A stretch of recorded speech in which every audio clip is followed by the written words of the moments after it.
এটা যে ইমারাতের একটা স্ট্রিট রাসেল খাইমাতে পড়ে। আমি অবশ্য ভিতরের রাস্তা দিয়ে আসছি, এই জন্য এরকম আমি আপনাদের একটু দেখাই। এই যে আসসালামু আলাইকুম, আশা করি সবাই ভালো আছেন, আমিও ভালো আছি।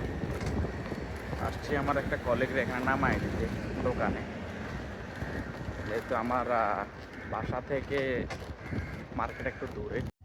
গাড়িগুলোর নাম্বার প্লেট না দেখলে মনে হইব না যে এটা ইমারাতের ভিতরে কোনো একটা জায়গা। গলে দিয়া বালুর রাস্তা, ভাঙ্গা সোরা ঘর।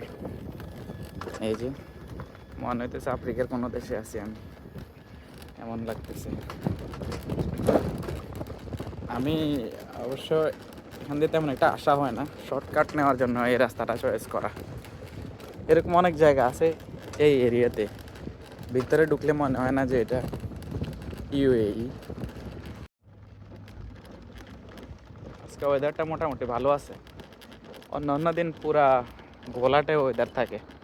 এখন যে এরিয়াটাতে যাইতেছি, আগে এই এরিয়াটাতে এই পেট্রোল পাম্প পর্যন্ত জায়গাটা ছিল। ওই যে একটা চেক পোস্ট দেখা যাইতেছে, চেক পোস্ট পর্যন্ত ছিল। এরপরে বাকি জায়গাটা যেটা এখন রেসিডেন্সিয়াল এরিয়া হইতেছে, এটা পুরাটা সমুদ্র ছিল। গত কয়েক বছরের ভিতরে এটাকে পুরা মানে ভরাট করে ফেলছে বালু দিয়া। আর এখন তো মানুষ বসবাসের যোগ্য করে তুলতেছে অলরেডি। রাস্তা হয়ে গেছে, ভিতরে ল্যাম্প বসায় ফেলছে, রাস্তার মাঝখানে গাছ লাগাই দিছে, মানে একেবারে ভিন্ন রকম করে ফেলেছে জিনিসটারে। আমি একটা চা নিছি, এই যে 33 টাকার চা। যাই এখন ওইখানে বসে বসে এই চা খাবো। এখানে রাস্তা ক্লিনের কাজও চলতেছে, যদিও এখনো ওইভাবে এটা ব্যবহার করা হয় না এই রাস্তা, শুধু এখন এক হিসেবে এটাকে পর্যটন কেন্দ্র হিসেবে ব্যবহার করা হইতেছে। এই যে দেখতেছেন গাড়িগুলো দাঁড়ায় রয়েছে, কেউ এখানে ওয়াকিংয়ের জন্য আসছে, কেউ বসে আড্ডা দেওয়ার জন্য আসছে। এখান থেকে আরেকটা ভিউ দেখা যায়, যা ইউএইর যে একটা মাউন্টেন, যেটা রাসেল খাইমাতে অবস্থিত, জবেল জায়েস নামে। ওই যে দেখা যায়, ভিউটা চেক করেন এখানে কেমন।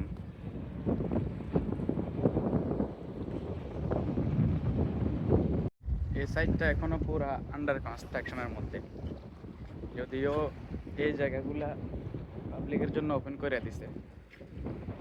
আর আমি একটা জিনিস দেখাই, এখানে হচ্ছে গিয়ে আপনার সিঙ্গেল ওয়ে রোড, এক পাশ দিয়ে আসবে এক পাশ দিয়ে যাবে এই রোডটা, আর এটা ফুটপাথ। এটা হচ্ছে গিয়ে ওয়াকিংয়ের জন্য, যারা জগিং করতে ভালোবাসে, দৌড়াইতে ভালোবাসে, তারা এখানে দৌড়াইতে পারবে। আসে এই যেটা, এটা কিন্তু অনেক নরম, মানে চাপ দিলে নিচে দিয়ে চলে যায়। আর এটা হচ্ছে গিয়ে সাইকেলিংয়ের জন্য। আবার এটা হচ্ছে গিয়ে আপনার এটার মধ্যে ওয়াকিং করতে পারবেন, এটার মধ্যে আপনি বসতেও পারবেন, টাইম স্পেন্ড করতে পারবেন, এরকম জায়গাটা।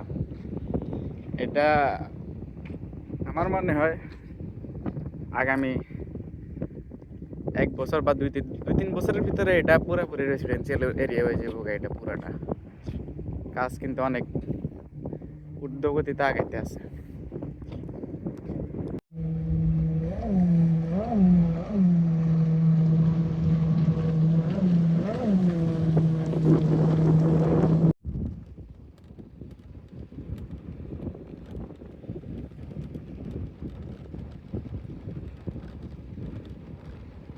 তো আজকের মতো এখানেই শেষ, দেখা হবে আবার আগামীকালকের নতুন একটা ভিডিওতে।